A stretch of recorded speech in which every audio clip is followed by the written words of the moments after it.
I remember the first time I saw her, bright, eager, trusting.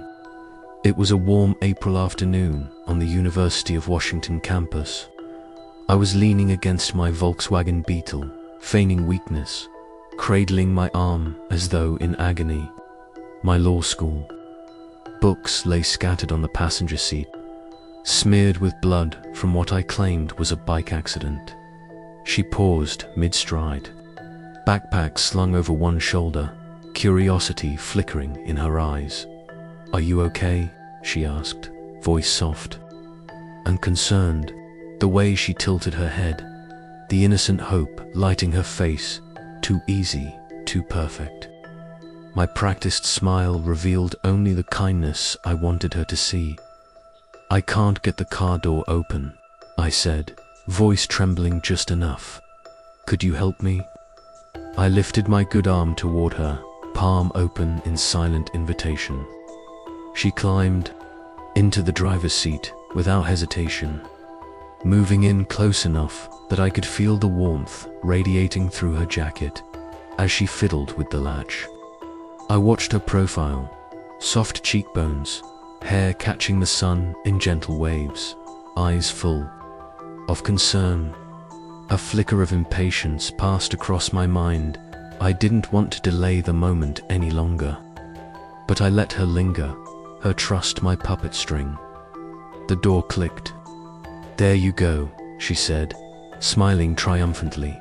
Relief washed over me, genuine, enough to sell the act. I gently brushed a hand across my brow. "Thank you, I think I need to get to a doctor." She nodded. "I'm a nursing student. Know a few places nearby." She started the engine, and we rolled down Campus Avenue. My heart raced not from fear, but anticipation. She glanced at me once, concern still in her eyes. I offered a crooked smile. Everything was going according to plan. I listened as she chatted about her classes, her friends, her plans for the weekend. How easy it was to draw her out. Mother always said I had a way with people. Her laughter was light, almost musical. I filed every detail away. Her favorite coffee shop, the name on her student ID, the way she tucked her hair behind her ear when she was nervous. 5 minutes later, we turned onto a quiet side street. "It's right here," she said, pointing to a small clinic building. "Perfect." I paused, inhaled deeply, and met her gaze in the rearview mirror. No sign of doubt. In that moment, I wasn't just Theodore Bundy, the diligent law student with a charming smile. I was something darker, a predator, drawn by instinct to those who trusted too easily. The monstrous part of me coiled, ready to strike, and with a final, gentle thank you, I let the world believe I was grateful. Then I showed her the truth. I perfected the gentleman act over countless rehearsals in front of mirrors and sympathetic friends. Every tilt of my head, every practiced grimace of pain, every soft-spoken thank you was calibrated for maximum empathy. I knew exactly how far to limp when I shifted my weight, exactly how much blood fake, of course, to smear on my sleeve. Over time, I became so convincing that I forgot I was acting. That afternoon, parked in the clinic's visitor lot, I watched her disappear through the glass doors. I waited until she sat in the reception area, fidgeting with her phone, before I slipped out of the car and crossed the asphalt. The clinic windows were frosted. I couldn't see her face, but I could imagine the concerned furrow of her brow dot inside. I feigned confusion at the entrance. "Excuse me," I murmured to the receptionist, voice cracking. "I think I've lost my wallet. Could you help me?"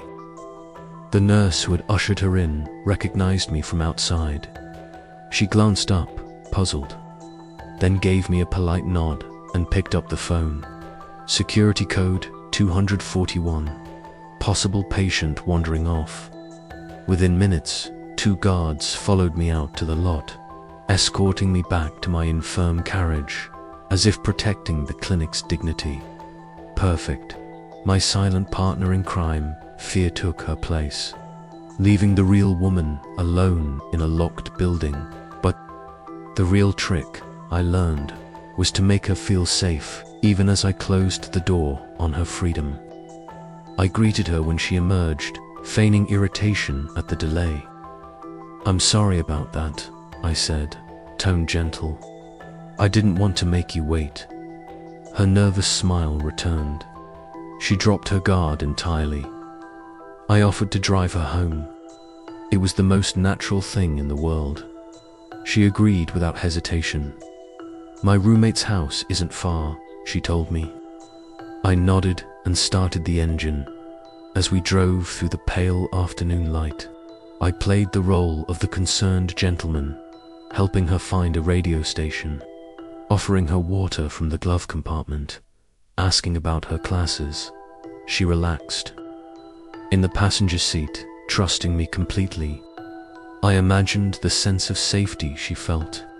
It bolstered my confidence. Feeding the predator within, we reached her street, a quiet cul-de-sac, lined with cherry trees just beginning to blossom. She pointed to a brick townhouse, her home. "This is it," she said, gripping the door handle. I parked and turned to her.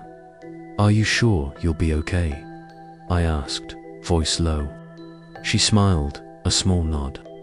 I placed a gentle hand on her shoulder and leaned in conspiratorially.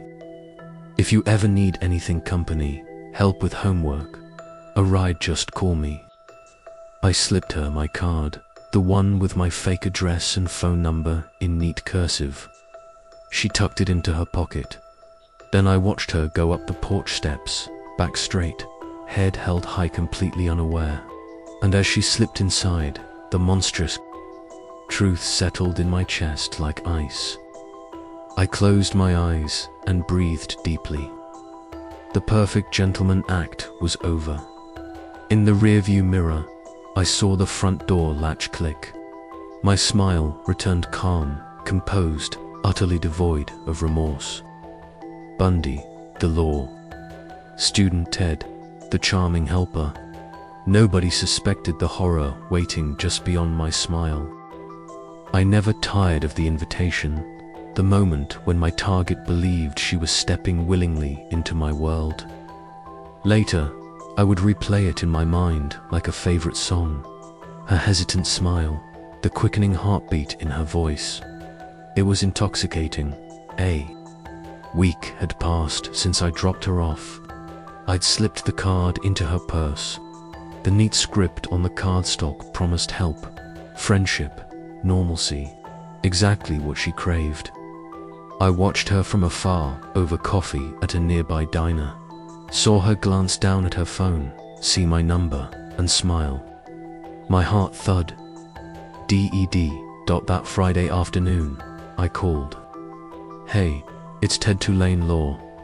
You remember me?" My voice was warm, familiar. "I'm hosting a study group for tort law this weekend. A few classmates are joining. Would you like to come? It's just casual pizza and discussion." I kept it light, as though inviting a neighbor to a barbecue. She hesitated for a fraction of a second. "Tort law."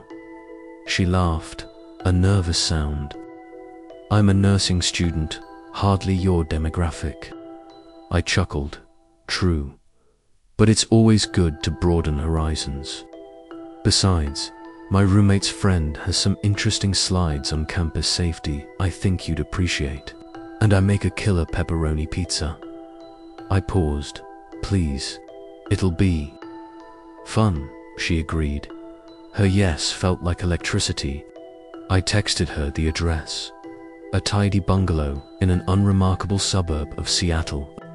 I'd chosen it carefully, secluded enough for privacy, public enough to quell suspicion. When I hung up, I let the silence fill me.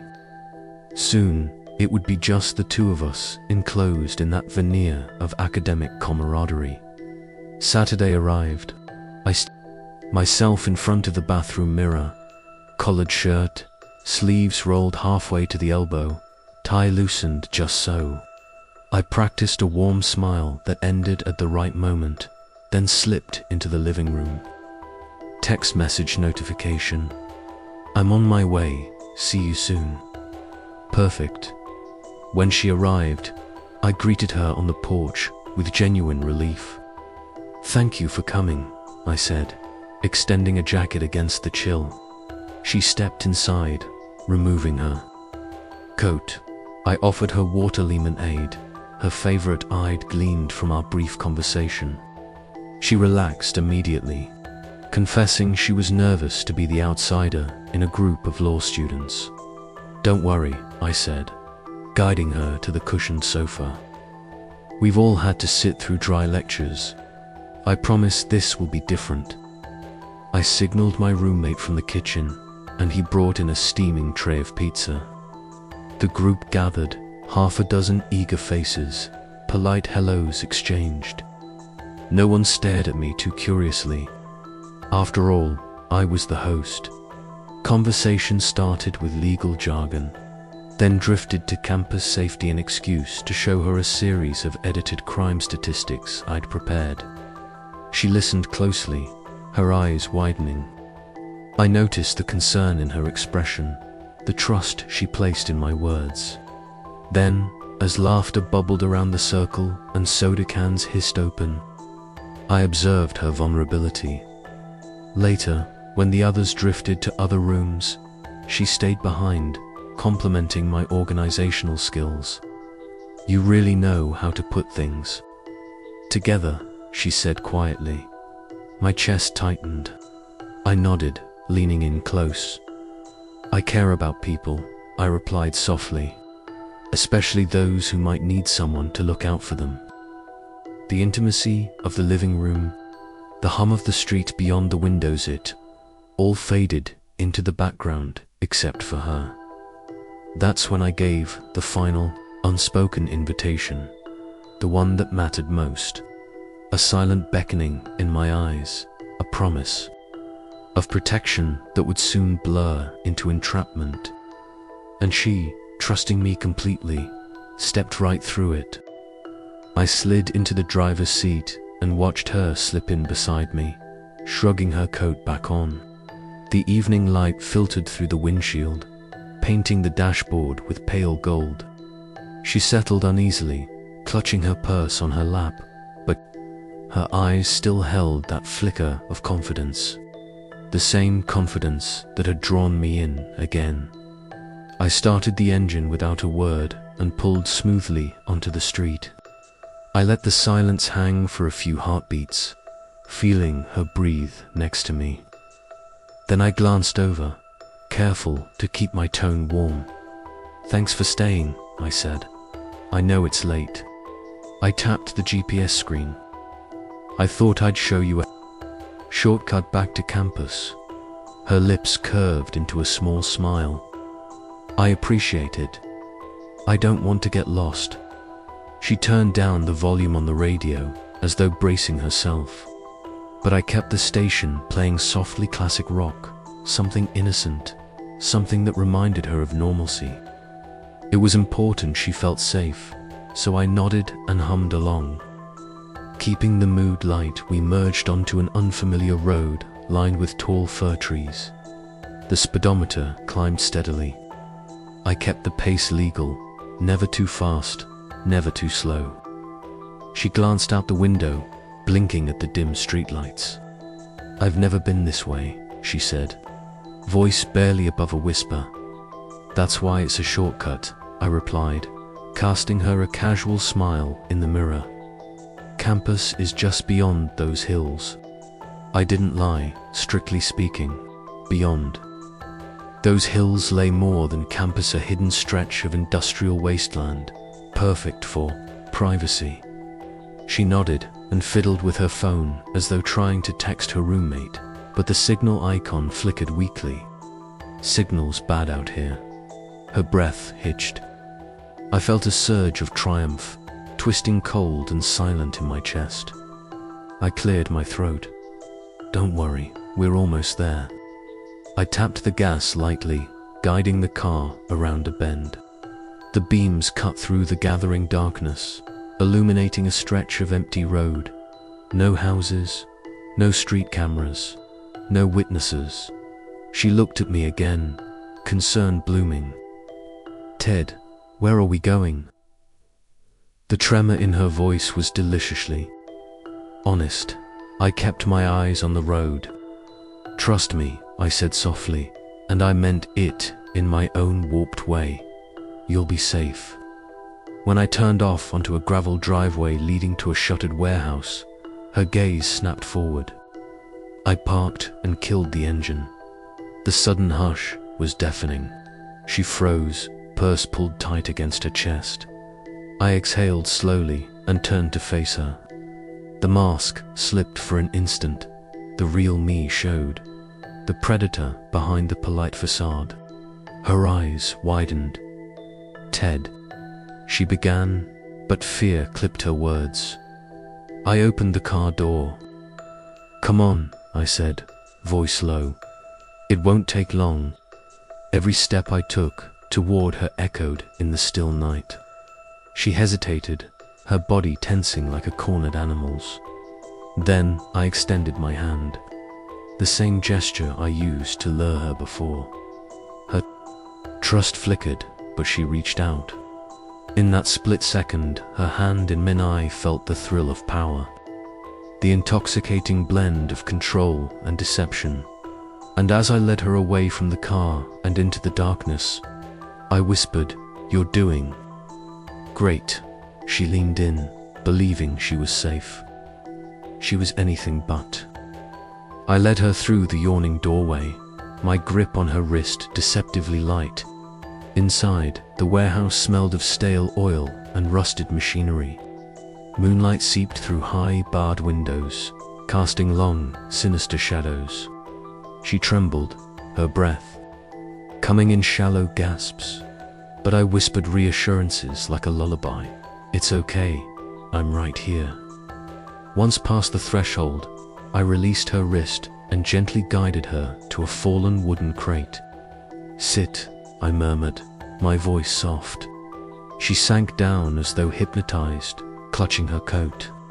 I crouched beside her, carefully keeping my face illuminated by the slanted moonbeam. Her eyes wide, frightened, locked onto mine. I offered her water and a damp towel, continuing the charade of compassion.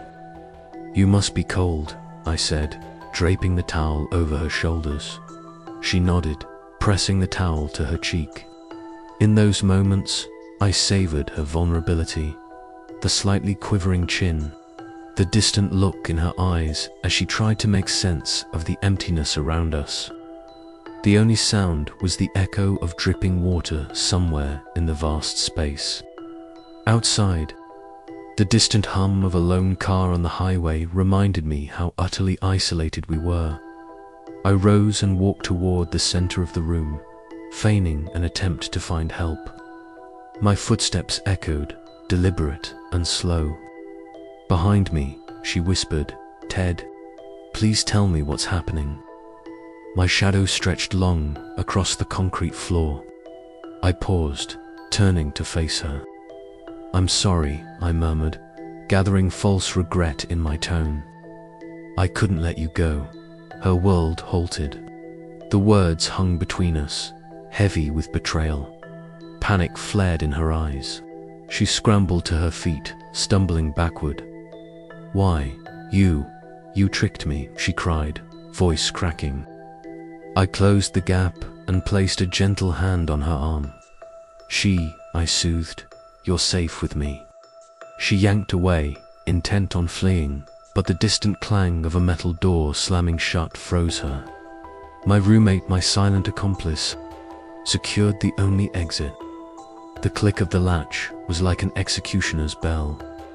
She looked to me, desperation raw in her features. I stepped forward, heart pounding with exhilaration. "Don't scream," I warned quietly. "No one can hear you." I unlocked a small duffel bag. I'd brought its contents hidden for this precise moment. Inside lay a soft rope and cloth. Her eyes widened to the size of saucers. "No," she whispered, backing away until her toes hit the cold wall. I watched her, marveling at the curve of her fear. Then I knelt, unfolded the rope, and held it out carefully. "It's just to keep you comfortable," I lied. "I would hate for you to fall and hurt yourself." Her breath hitched. Trust flickered at the edges of her terror, hands shaking. She allowed me to bind her wrists slightly, at first like a patient consenting to a bandage. I tightened the knots just enough to prevent escape, then leaned close and kissed her forehead. "Sleep now," I whispered. "Everything will be okay in the morning." As I stood, I glanced at her curled figure on the crate. Her chest rose and fell rapidly, eyes still darting. I turned, exiting calmly, shutting the warehouse door behind me. Her disappearance from the world began in that moment. No struggle, no spectacle, just the silent sealing of her fate. I walked into the night, my heartbeat steady, my smile unreadable. The real work was only just beginning. The hours that followed felt electric, an intoxicating blend of triumph and unease. Back in my apartment, I paced, fingers brushing the spines of my law books as though seeking counsel from their cold pages. I replayed every detail of the night. Her startled expression when the warehouse door clicked shut, the soft rustle of rope against her skin, the hollow echo of my own footsteps as I left her behind. A small part of me savored that power. An even smaller part wrestled with the creeping fear that someone, somewhere, might connect the dots. When news of her disappearance splashed across the evening broadcast, I caught the tail end of it through the crack in my bathroom door. The anchorman's voice, calm, professional, outlined her description. Nursing student, early 20s, last seen with a man in a Beetle. My pulse quickened. I studied my own reflection in the mirror, hair perfectly combed, tie loosened just so, a faint smear of dirt on my cuff. Could that be blood? I wiped it absent-mindedly. The image staring back was too composed, too ordinary. Later, I slipped into the campus library under the pretense of researching a moot court case. I watched classmates gather in clusters, their laughter hollow against the news of a missing peer. I overheard hushed whispers. "He looked so genuine." One said, another replied, "Who would suspect Ted Bundy?" Their words both thrilled and unnerved me. I reminded myself how carefully I'd constructed my reputation. Polite smiles in lecture halls, sympathetic nods to stressed classmates, the facade of a caring friend. That night, I reviewed the police. Bulletins on microfilm, my law background proving unexpectedly useful. Photographs of her face, grainy and frightened, stared back at me. I felt a thrill.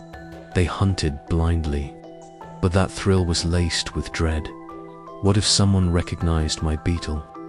What if my roommate slipped up? I made a mental note. Next time, a different car. Always adapt. In the days that followed, I watched investigators comb the warehouse district. I monitored their progress from a safe distance, heart hammering in my chest as they trained flashlights on abandoned loading docks. I told myself they'd find nothing. No fingerprints, no fibers, no clues. Yet I couldn't shake the doubt, nibbling at my conviction. One afternoon, I was summoned to the dean's office under the guise of a committee review. My palms were damp as I entered.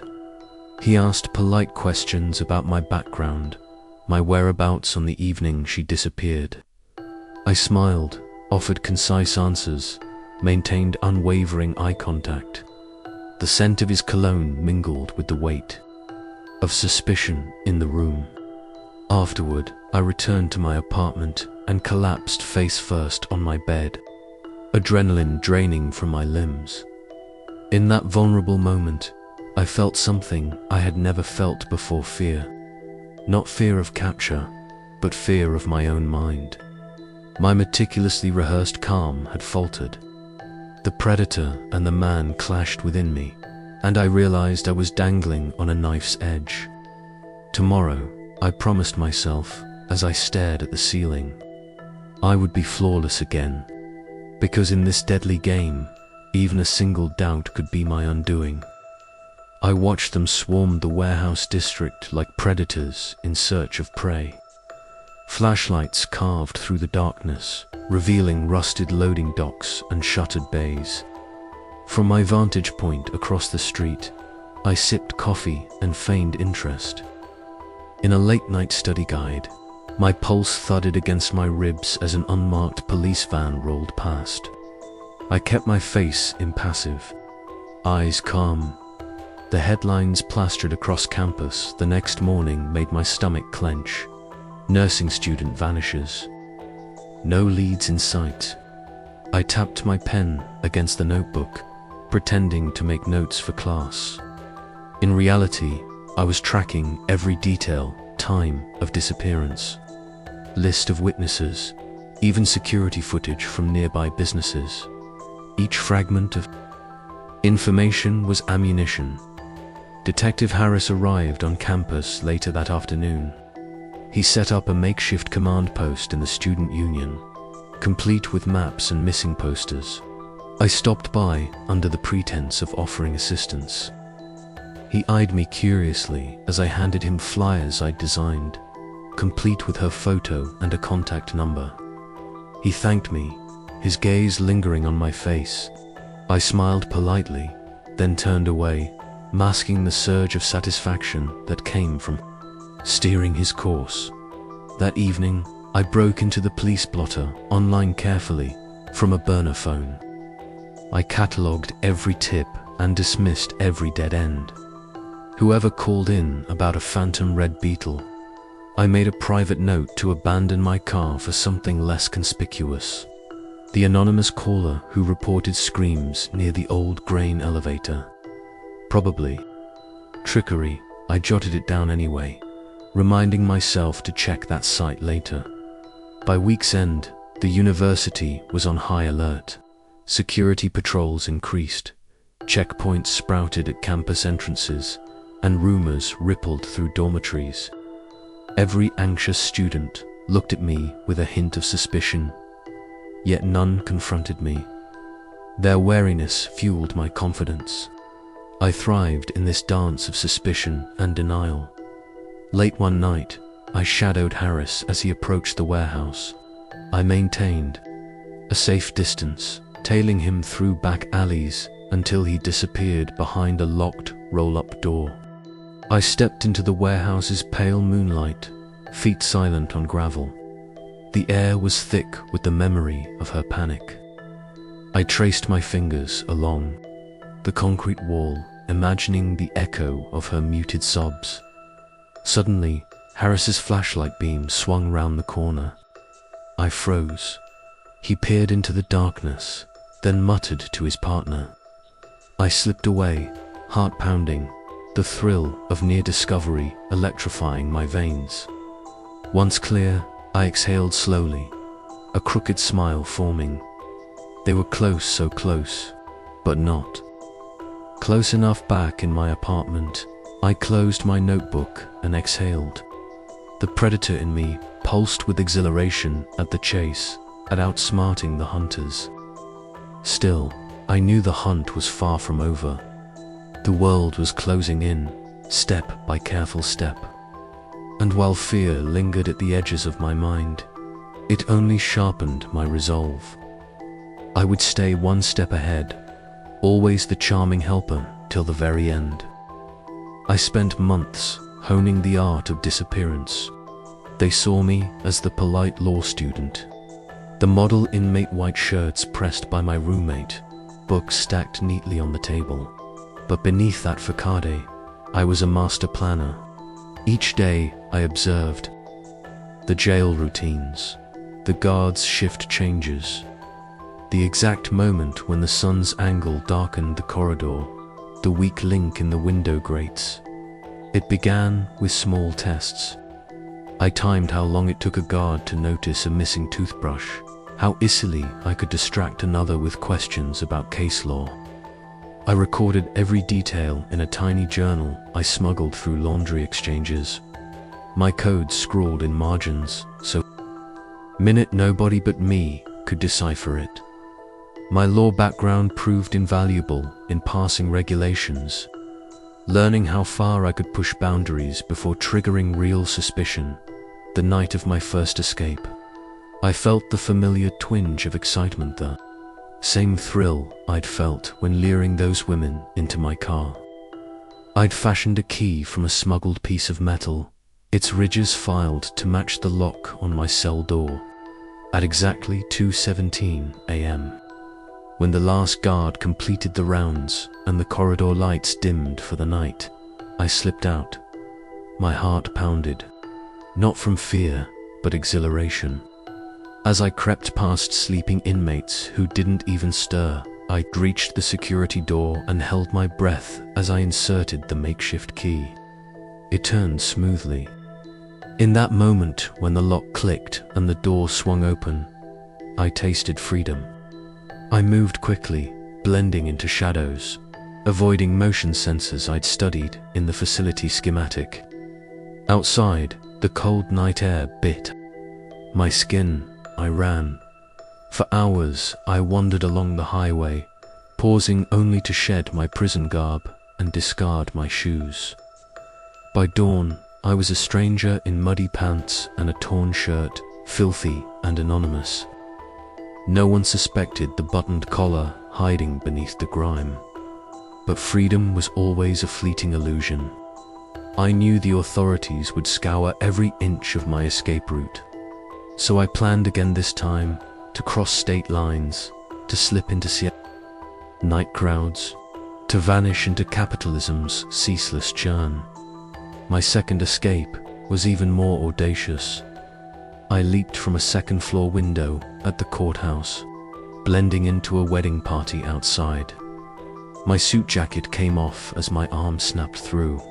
The pain, and I mingled among tuxedos and bridesmaids, slipping into a black sedan idling nearby. The look on those wedding guests' faces when they realized a man in cufflinks had shattered the window was priceless. Back in my rented apartment, a new one, with no ties to my real name, I marveled at my own audacity. I was both the hunted and the hunter, dancing just beyond their reach. Each escape emboldened me, sharpening the edge of my dark gift, the ability to slip through the cracks of a world that thought it knew me. And as sirens wailed in the distance, I smiled. They would never truly cage the charming monster. As the trial date drew near, a curious transformation overtook me. I was no longer merely the charming fugitive. I had to become the impeccable defendant. My law textbooks, once tools of private study, were now weapons in a courtroom battle. From behind bars or later, through the glass partition of the death row holding area, I drilled legal procedures until they were ingrained in my muscle memory. Every morning, my defense team visited me. I learned their habits, the way my lead attorney tapped her pen when nervous, the tired sigh of my investigator as he recounted cold leads, the camera crew's arrival in the hallway. I welcomed them with that practiced smile, nodding gravely at their updates. They believed, truly believed in my potential innocence, and I nurtured that belief like a gardener tending fragile blooms. I spent hours studying the judge's rulings, dissecting his past decisions for bias, preparing motions for suppression of evidence. I drafted my own memos, motion to strike photographic lineup, challenge to chain of custody. Each document was painstakingly detailed, each argument honed to exploit the smallest procedural misstep. I built a fortress of legal technicalities, brick by brick, around my guilt dot at night. After the visitors left, I lay on my narrow bunk and recited key precedents. Miranda v. Arizona, Riverside v. McLaughlin, Dunaway v. New York. I imagined standing before the jury, projecting remorse or enough confusion to sow reasonable doubt. I rehearsed my tone, contrite yet bewildered, earnest yet guarded. I would be a man trapped by circumstance, a student ensnared in a tragic misunderstanding. My defense counsel arranged meetings with psychologists. I listened as they probed for signs of trauma, childhood wounds, hidden impulses, anything to explain my behavior. In one session, a thin-faced psychologist asked about my childhood dogs and family dinners. I described them with sterile precision, adding just enough emotion to appear vulnerable. When she patted the notebook and said, "You're a good candidate for an insanity defense," I suppressed a triumphant smirk and asked, how would that play before the jury? We also conducted mock trials in the law school auditorium. Fellow students played the roles of jurors, questions pre-scripted to test my demeanor under pressure. Each dry run was another opportunity to polish my act. The falter of my gaze here, the tremble in my voice there. With each critique, I adjusted. A softer sigh before delivering bad news, a quicker salute to the bailiff dot outside. The world debated me. Newspaper editorials alternated between horror and fascination. Charming killer, they called me, monster in a man's skin. I clipped the articles and arranged them on the wall of my cell like a macabre scrapbook.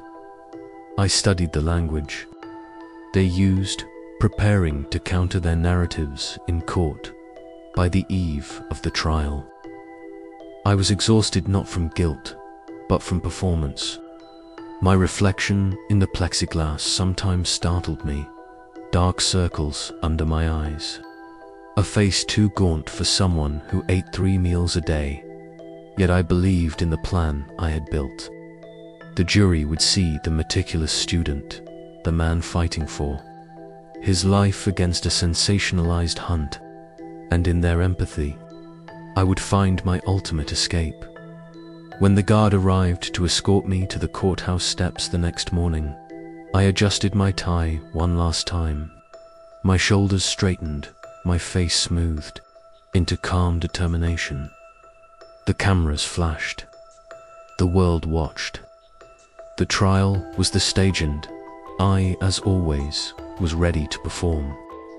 The morning sunlight streamed through the tall windows of the courtroom as I rose from the defense table. My heart drummed a steady rhythm, calculated, controlled. I adjusted my jacket collar and fixed my tie, the fabric as crisp as my prepared arguments. The jury filed in, eyes curious, pens poised. I met each gaze with calm professionalism. I was not a monster. I was a man wronged by circumstance. Judge Edward H. Delisle called the court to order.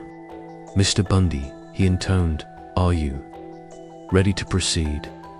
I nodded, voice steady when I replied, "Yes, Your Honor." My attorney gave a thankful nod. The prosecution began with opening statements, painting a vivid picture of innocent lives shattered. I listened impassively, taking mental notes of their rhythm and emphasis, how I might counter that same rhetoric in my own opening. When it was my turn, I stood and squared my shoulders. "Ladies and gentlemen of the jury," I began, "I stand before you today under the gravest allegations, yet I remain convinced that you will find the truth will set me free." I watched as some jurors stiffened, others leaned forward. I spoke of reasonable doubt, of missing evidence, of procedural errors too significant to ignore. I quoted case law, as Justice Blackmun stated in Brinegar v. United States.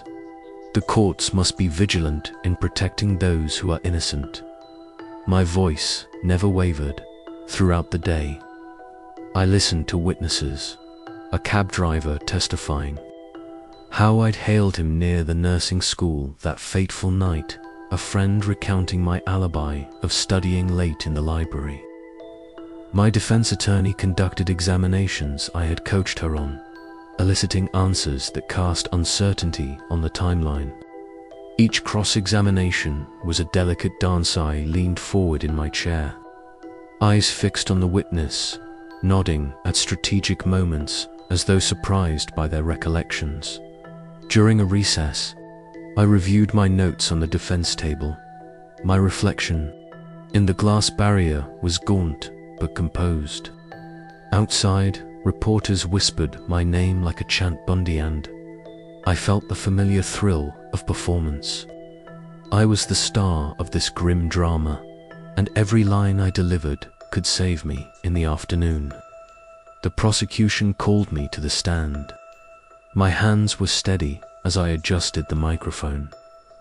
I cleared my throat and began my testimony, weaving a narrative of innocence, my devotion to law, my aspirations to serve justice, the cruel randomness of the accusations. Under cross-examination, I faced questions designed to unsettle me of my past, discrepancies in timing, but I met each with a calm smile and precise answers. When the prosecutor asked why I defended myself so vigorously, I said, "Because I believe in my own integrity." As I returned to the defense table, a tremor of triumph rippled through me. The jury had seen the man I portrayed, dignified, articulate, wrongfully accused. Outside, applause erupted in whispered titters from the gallery. I allowed myself a small, private smile. The courtroom was my arena, and I had seized control of the narrative. Tonight, I would sleep in the holding cell once more, but tomorrow, I would stand again, unapologetic, the charming monster unmasked only by my own performance. The trial continued, but in my mind, the verdict had already been rehearsed. And no matter the outcome, I would relish every moment of this deadly theater. Behind the polished courtroom veneer lay the real performance, planting seeds of doubt so meticulously that even the jury's vigilant eyes would flicker with uncertainty. I studied each juror during recess, how the woman in the third row tapped her foot when nervous, how the older man furrowed his brow at technical jargon. Every gesture was a clue, every glance an opportunity. When the prosecution called its final witness, a forensic analyst detailing hairs, fibers, and the faintest blood traces, I saw my opening. During cross-examination, I rose slowly, every movement deliberate. "Dr. Turner," I began, voice courteous, "I appreciate the thoroughness of your work. But would you agree that lab conditions can never replicate field reality perfectly?" I paused, letting the concept settle. She hesitated, then nodded uncertainly. A flicker of triumph danced in my chest. The monster cloaked in gentlemanly respectability. Later, during a sidebar conference, I watched my defense team press for exclusions, a suggestion that the evidence chain might have been compromised. Nodded at my attorney's strategic obfuscations, my calm facade never cracking. When the judge denied one motion, frustration flickered in his eyes, just enough to seed doubt about his impartiality. I stored that moment away for closing arguments between witnesses. I navigated the thin divide between confidence and arrogance. I smiled graciously at the stenographer, nodded politely at the bailiff, even offered a word of sympathy to the family members in the gallery. Each interaction was carefully choreographed to reinforce my persona as a community-minded law student, not a remorseless killer. When the time came to deliver the defense's final witnesser, psychologists who spoke of my complex but non-violent personality, I leaned forward, making eye contact with each juror. The psychologist testified that, while I exhibited unusual traits, nothing suggested I would harm others. I nodded in solemn agreement, as though relieved. The jury's faces softened. Empathy began to weave itself into their deliberations. On the last day, my attorney signaled me. It was time for closing arguments. I rose and adjusted my tie, heart steady. This was the crowning act, weaving a narrative so persuasive that all the threads of evidence would unravel into a tapestry of doubt. I spoke of human fallibility, of how the brightest among us could be ensnared by circumstantial echoes. I quoted legal maxims, then allowed silence to punctuate my final plea. Justice demands more than suspicion. It demands certainty. And in this case, certainty remains regretfully elusive. When I returned to my seat, the courtroom seemed to exhale. I smiled at my attorney, then turned briefly to the jury, offering a silent promise. Whatever verdict you deliver, I will meet it with dignity. And regardless of the outcome, the charming monster would endure untouched by guilt, in the hearts of those who still believed in Ted Bundy's carefully crafted innocence. The moment the jury filed back in, I straightened in my chair, heart steady behind a calm facade. They returned their verdict, cutting through the tense hush like a blade. Guilty on all counts. The words landed with measured finality. My throat tightened, but I remained immobile, eyes fixed on the foreperson. A hush fell over the courtroom. My attorney leaned in, whispering, "Prepare for sentencing." I nodded, voice controlled as I replied, "Thank you." The judge cleared, his throat gaze sweeping the room.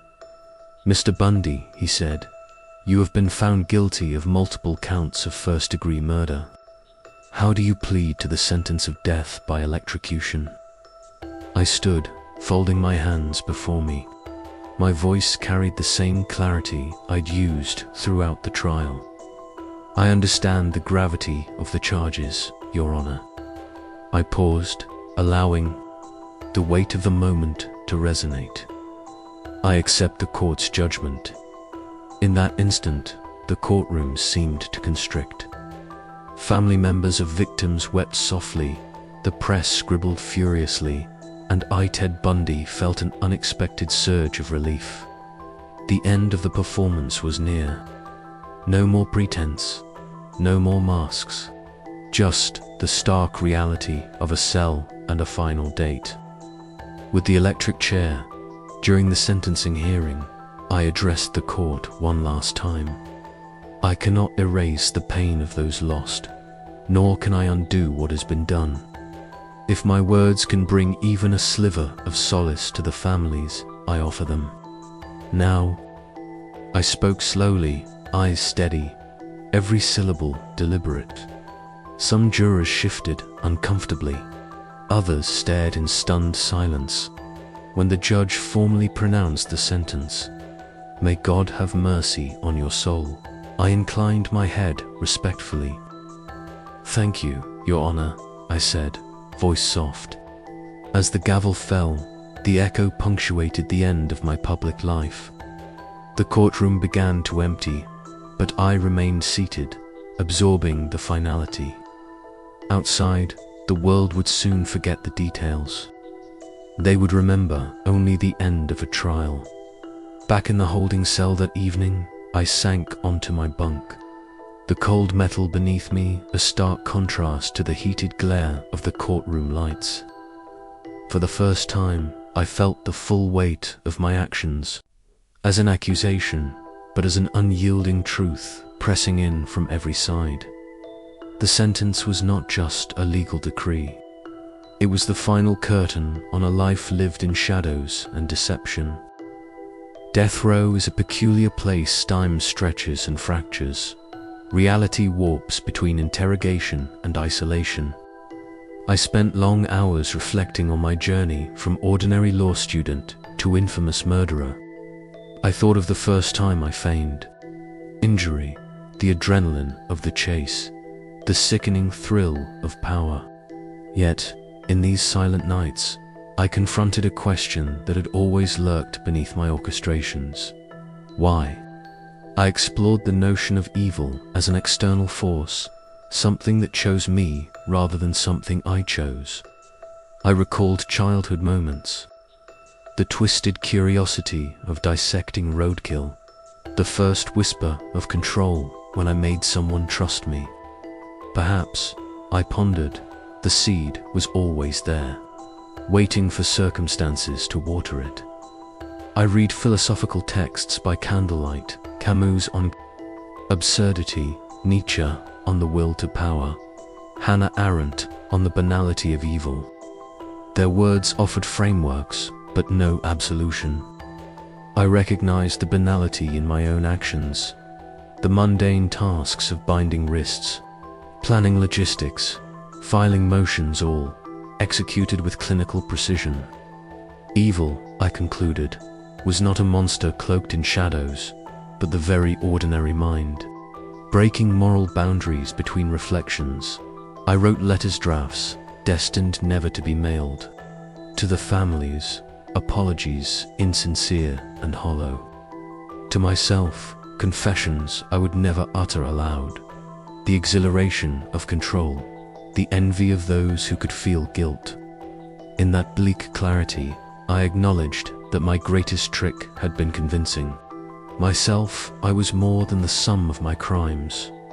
A man who could outwit the law, play the system, and escape justice indefinitely. As the execution date loomed, I found myself strangely calm. The finality brought a perverse comfort. No more duplicity, no more masks. In the quiet of death row, I faced the purest form of accountability. And in that mirror of mortality, I saw the charming monster in full view, unmasked, undeniable. On the eve of my execution, I requested one last meeting with a prison psychiatrist.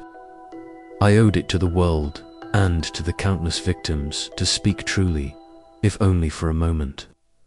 Across the sterile desk, I laid out a confession that peeled back my practiced layers. I described each crime with sickening detail. The luring, the bindings, the final silence. No excuses. No embellishments. As I spoke, I felt a weight, lift guilt, and pride colliding in equal measure. The psychiatrist's eyes widened, pen trembling over the notepad. When I finished, he sat back, breathless. This is beyond anything," he whispered. I nodded, exhaling. "I needed you to understand that the monster you studied is real. I am him." The transcripts of that confession were sealed, destined for the archives. In the morning, they would escort me to the chamber. I donned a simple tee and slack snowsuit this time. I walked with measured steps, each echo in the hallway a countdown toward oblivion. Inside the chamber, the officials read my rights one last time. I looked at their faces, a blend of duty, discomfort, and human compassion. They strapped me to the chair with the same care I'd once taken to bind others. As the mask covered my eyes, I whispered a final thought. I was never truly innocent. The switch flipped. Electricity surged. In that fleeting storm, consciousness blurred and slipped away. When the current ceased, the charming monster was no more. In the aftermath, the world moved on.